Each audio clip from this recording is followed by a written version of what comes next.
it's Matt here from Mini Wolfage. This evening I'm just going to be looking at Joe's new Rangers of the Shadow Deep adventure book. I just had this delivered to me yesterday. I ordered it with the PDF. As always with drive-through, it's good binding. It seems to be okay. The quality of the book's good. So what have we got? So the first page, 10:11, gives you how to set up the dungeons. So we can see here the map of all the different dungeon levels. So you're going to be fighting through these as the adventure goes on.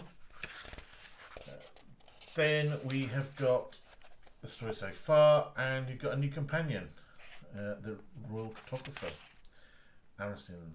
Okay, so that's quite cool. And then we get to the general rules for the dungeon. So he set it out so that everything can still be on a 3x3 space, which is quite important. I think lots of people have got their 3x3 spaces for Rangers of the Shadow Deep already, or Frostgrave, or whatever you're using.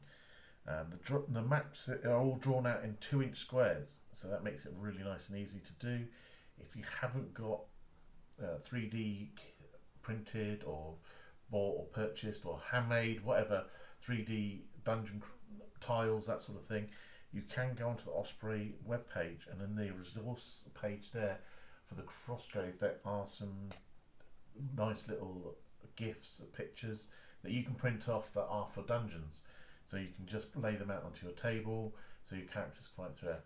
That's what I'm going to do. I haven't got any 3D stuff, but I'm going to use these just because, why not? I want to play this game. So there's some additional rules in here. Doorways. So you go out to a door, 11 to 20, it's locked, you need to pick it. Rooms. Each room has got a deep, brief description. And you can go in there and you do that. You've got secret rooms, spawn points, elevators, line of sight. So it's just line of sight in here is for darkness. So unless there's reduced line of sight. Moving through, shooting through figures, picking up and carrying and exchanging items, and experience points maximum. Okay, and then you got a little bit for what happens between each scenario, and if your whole guys die, which is not going to be great. So first thing we got, mission 1, Dungeons Dark. As always, it gives you all of the monsters that are going to be needed. Luckily, you probably have most of these. So you've got gnolls. So there's like a Gnoll Shaman, a Sergeant, 4+ warriors, a couple of beast handlers, some archers. So if you've got gnolls for Frostgrave, you've already got gnolls from the other campaign books. Then you've got Covenant here, Dark Roots, Acolytes of the Shadows, 3 of those. Knights, a Humpback, those are new I think. I don't have those. Masters of Shadow, an Ogre, Sandflies, already out there. Shadow Knight, Temple Guardians, I've got them, Wardens, Trolls, Wolves and Spectres. So we've got some new beasts there for the beast bestiary. And then we get to the first scenario. So you've got dungeon level 1. It looks fairly simple.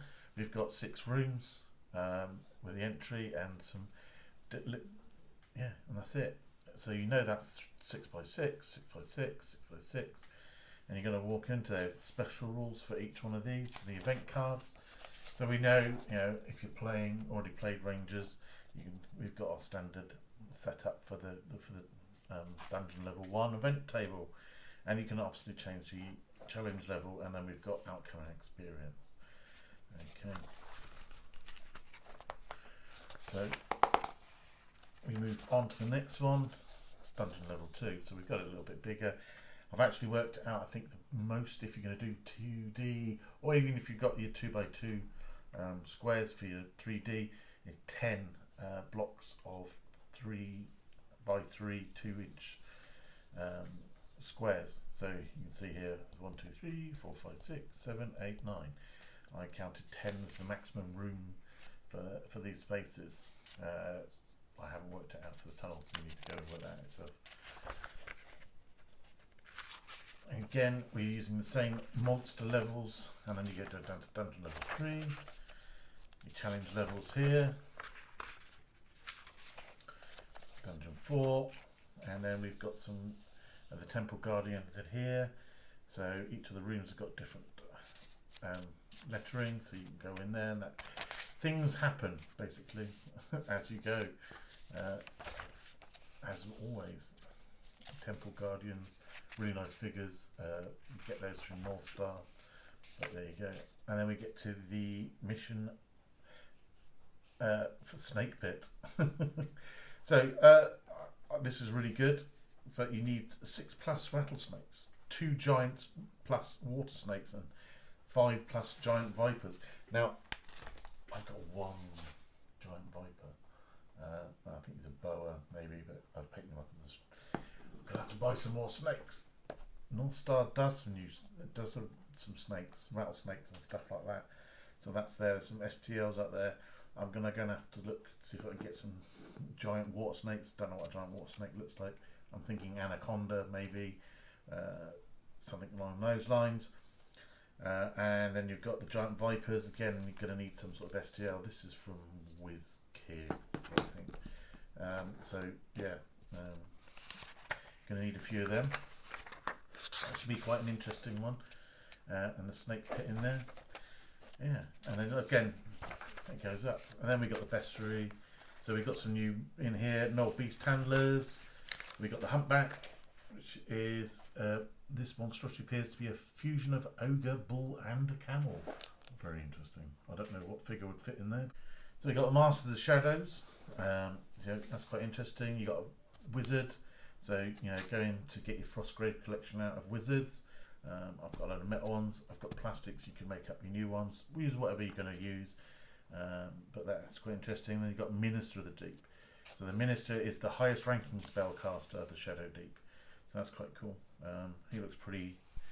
Yep, he's looking pretty mean. Lightning Burst, Summon Creature, Staff, 14 health, 13 armor. It's going to be difficult to kill, but yeah, you can get a Gould Snake as well. That sounds quite cool. Rattlesnakes and flies, so they're all out there already. Spectres, I've got some models for Ghosts from North Star already. Excellent. And then the Guardians, North Star already does this in the Range of the Shadow Deep collection. I've got them, they are really nice figures. And a Warden. So this is a achievement is measured in blood and advancement, given to those who prove their worth through cruelty. So some sort of vile warrior, and it's a keeper of a small garrison. It's basically a prison warden. Got the shadow magic. So basically it's saying here that all the minions of the Shadow Deep practice the same spells that are taught in Alador, but they've also developed their own set of spells based on the principle of burning life force. Very cool. Whenever a heroic figure casts a shadow magic, at the end of each scenario it casts a shadow magic spell, it must roll a dice. If it rolls a 1, it suffers -1 on its will.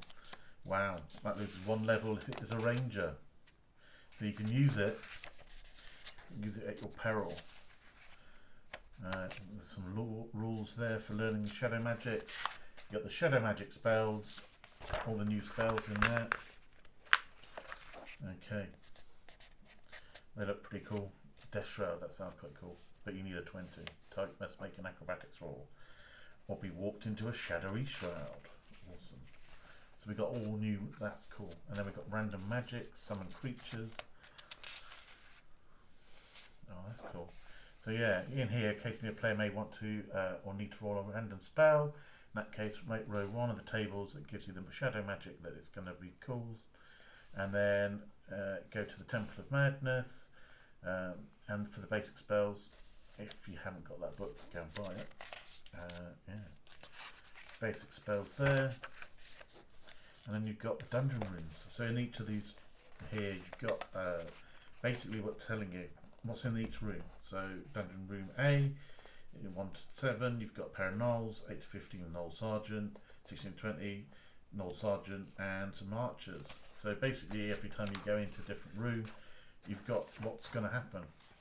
So it's not in the actual mission, but you just need to be playing it in there. So you've got all the rooms in there and everything that's going to be in those rooms, which is really cool.